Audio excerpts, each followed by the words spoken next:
harvest season, which means farmers are filling their grain bins and sending trucks to the nearest elevators. Joining us now is Twyla's Taylor Fry to tell us all about the importance of grain bins, the history of grain bins. And Taylor, they've really changed a lot throughout the years. They have, and they're so important during harvest season, and they have definitely changed a lot throughout the years. But no matter how many years go by, they've always served the same purpose, which is to keep food safe until it's ready to be used.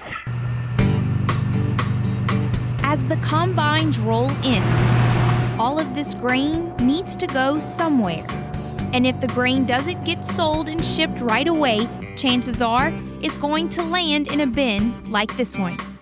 But grain bins haven't always looked this way. They've gone from this to this to this. As you can see, storing grain is not a new concept. The oldest grain bins found date back to 9500 BC. The ancient Egyptians preserved grain in years of plenty against the years of famine. So how'd they do that?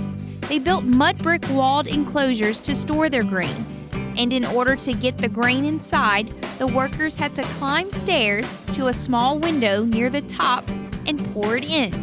Today, of course, we have trucks and tractors to get the job done, but the concept remains the same, to harvest the crop and store the grain in grain bins.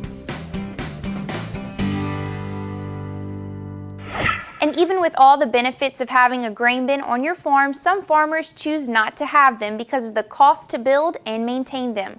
Louis Dreyfus Commercial Manager David Bollock says the top 3 benefits to having grain storage on a farm is to keep the combine rolling during harvest season, to be able to hold grain back until market prices rise, and lastly, they allow farmers to hold off from selling low-quality grain until it can be mixed with a higher quality. So if you look at Louisiana, we have an early harvest, soybean harvest that starts at the beginning of August. The rest of the Midwest will come in late September and October. So that may be very good quality in the Midwest, but it's not available for blending purposes down here at the Gulf. So Louisiana farmers who can hold their grain, their poor quality, if it's that, can still have an opportunity to bring it in later on. Now moving on to this week's Twyla Trivia. Last time I asked you, according to the LSU Ag Center's 2014 Ag Summary Report, what is the most valuable row crop harvested here in Louisiana? And the correct answer is C, soybeans.